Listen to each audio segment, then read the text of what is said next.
So one of the reasons we're out here at the moment is that there's a committee that's been formed to look into abortion.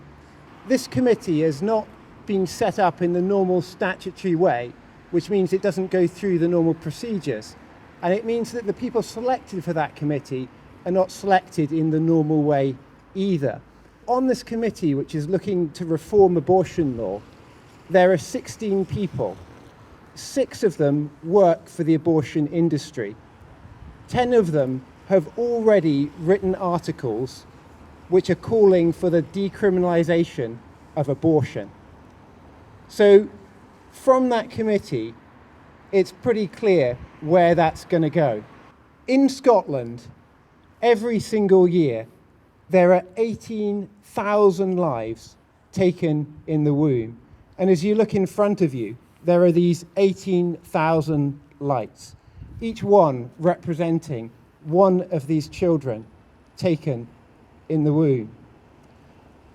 When you hear people speaking from the abortion industry, they don't like to speak of them as children or lives or babies. They'd rather call them pregnancy matter or the products of conception. But do you know that when Nicola Sturgeon was in there as First Minister and when Humza Yousaf was in there as First Minister, both of these people have lost children to miscarriage. Nicola Sturgeon says that she lost her child. She says that she believes that the child inside of her was a girl, and she speaks of that child of being lost. Humza Yousaf, while his wife was pregnant, she'd already had a miscarriage. And so while she was carrying a baby which ended up being born, she suffered from heavy bleeding.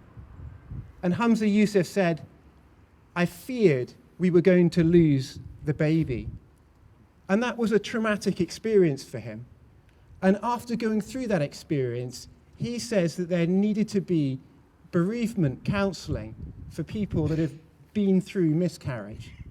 So both of these people are saying that when the life in the womb is loved and when it's wanted, it's a child, it's a baby. But when the life in the womb is not wanted, what is it? It's just something that can be discarded and forgotten about, pretending that it's not real.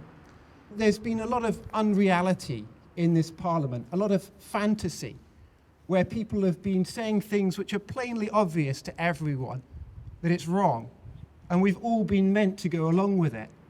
And that's happened with the gender recognition reform. Everyone knew that was wrong. But the same's true here. Everyone knows it's wrong. Everyone knows that a life in the womb is a life. Humza Yousaf knows it. Nicola Sturgeon knows it. Every single person in there knows it. You know, when somebody loses a child, we don't say you've lost nothing. Don't worry, it wasn't really a life. It wasn't really a child. We say the person has lost their baby. The person has lost their child. So every single one of these lives lost is a tragedy. So that 18,000 number, do you know, that is 10% higher than it was the year before. Went up 10% in 1 year. And that number, the year before, is 19% higher than the number the year before that. So the rate of abortion is going up like this. It's not something which is decreasing. And do you know what drove that massive increase in the number of abortions happening? It was making it easier for people to get an abortion. We now have pills by post. So kind of like Amazon for getting your abortion. You phone up, you speak to a couple of people, and the pills arrive in the post. And one of the results of these pills arriving in the post is that you're meant to take these pills at a specific time. They're going to cause tremendous damage to the mother if she takes the pills too late. But you know, some people are very worried because they can't face having the child, and so they know they're beyond the time limit, But when they phone up, they pretend that they're not. Or they get the pills and they wait too long. And so they end up taking the baby's life at a point which is not just unsafe to the baby, but is unsafe to them as well. And so there's story after story of people having to be admitted to intensive care because of bleeding and other problems caused by these pills. You know, the cry of the pro-choice movement is often my body, my choice.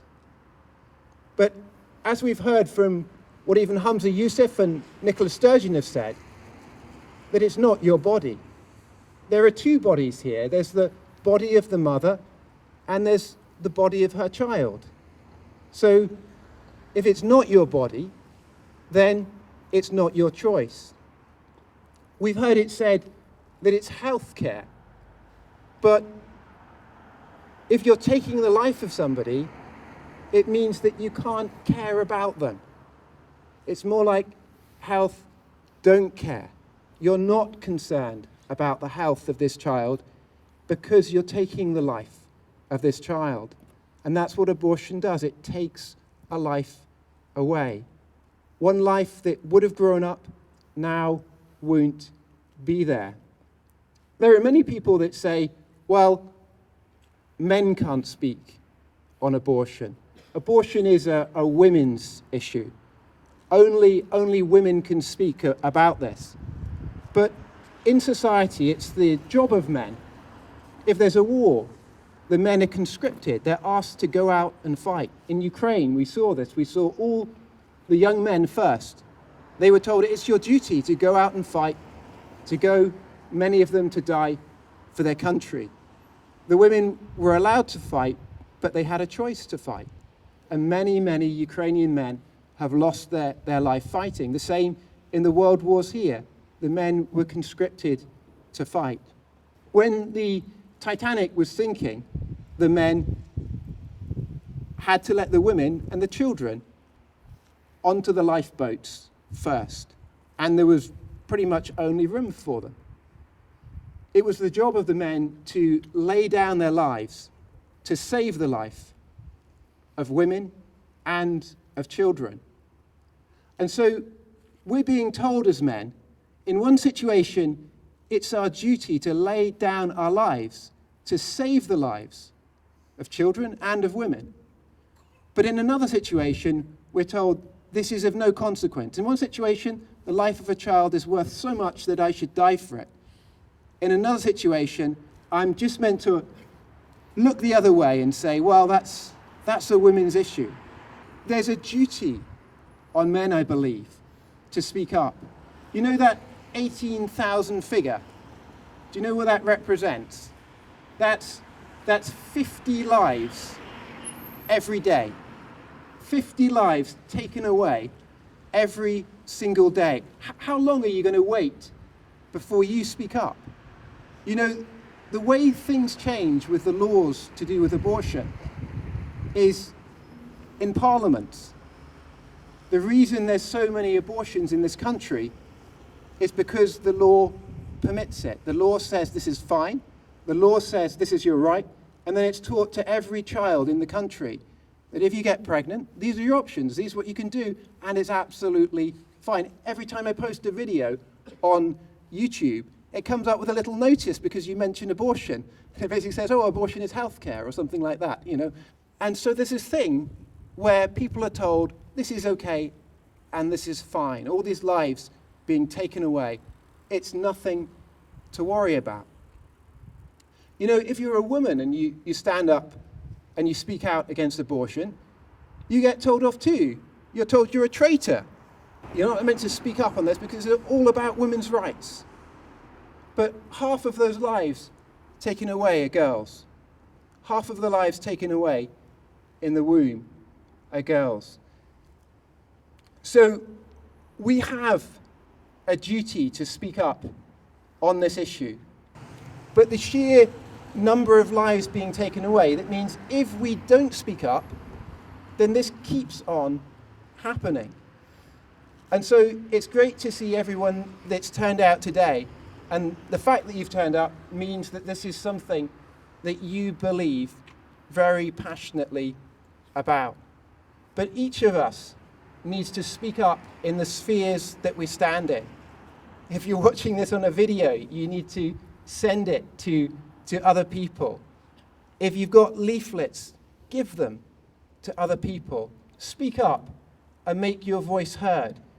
Because what changes things in there is not just writing to politicians. You need to elect in a party that stands on this issue. You know, all of the parties there's none of them that think this is an issue worth standing on. Each of them is kind of committed to keeping the status quo. The Scottish Family Party is very clear where we stand on abortion. We want to see abortion ending. We want to see an end to these 18,000 lives and counting, which are being taken every year. Thank you very much for listening.